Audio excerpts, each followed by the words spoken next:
Avant de boucler sa mission régalienne sur la nationale numéro 1, les vice-ministres en charge de l'intérieur, sécurité, décentralisation, affaires coutumières, avec sa délégation, se sont arrêtés au village Ntuka où se trouve la société chinoise CJTC et commise à la réhabilitation de la nationale numéro 1, tronçon Kikwit-Idiofa, et qui se trouve dans un état de délabrement très avancé. Arrivé sur place, l'infatigable Jean-Claude Molipe Mandongo a été bien reçu par les responsables chinois et toute leur équipe sur les lieux. Ça n'est suivi de quelques explications claires au vice-ministre avant le début des travaux. Prenant la parole, le représentant chinois a expliqué au vice-ministre de l'Intérieur les raisons qui seraient à la base du retard des travaux. Premièrement, les engins et le manque de carburant.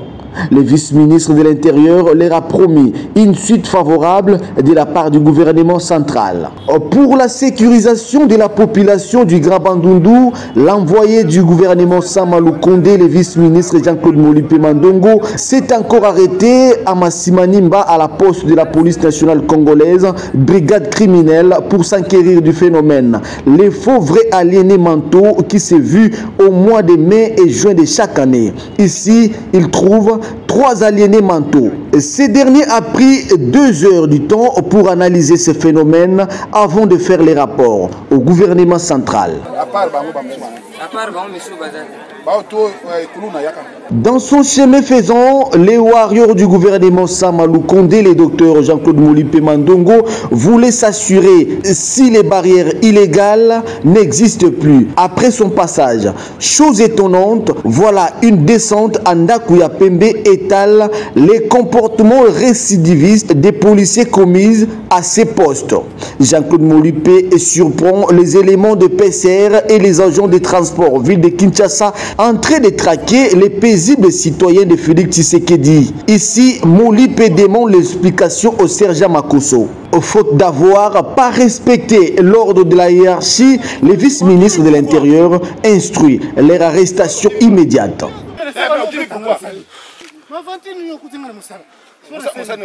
À l'entrée de la ville-province de Kinshasa, précisément à Daipen, une barrière érigée illégalement pour rançonner les Congolais en une bande bien organisée. Après quelques minutes d'explications insatisfaisantes et injustifiables du Major Papi, le numéro 2 de la territoriale, Molipe instruit d'enlever cette arnaque sur la nationale numéro 1 à la satisfaction des usagers de la route. Pneus brûlés par la population en signe de remerciement au vice-ministre de l'Intérieur de leur avoir délivré de cette emprise illégale et remercie les chefs de l'État, son Excellence Félix Antoine Tshisekedi Tshilombo.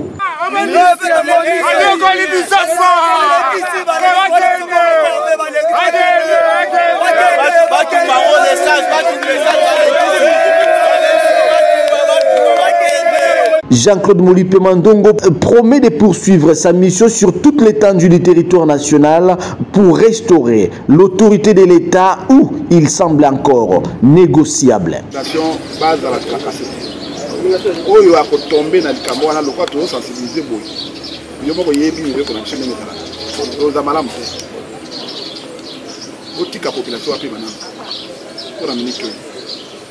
Chef de l'État c'est lobé sili biso tant to bomo na biso to koma botoya ka papa mater ngoni biso boy simango eko za malamu usala ngana lingi bosa musala bino me malamu faut pas déranger les gens faut bazo funda bino trop et puis ça soni na musala police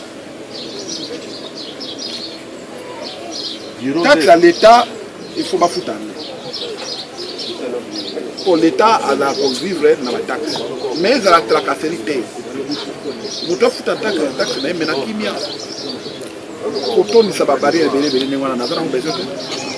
Rappelons que les voyages de Jean-Claude Molipe a une note satisfaisante sur la nationale numéro 1.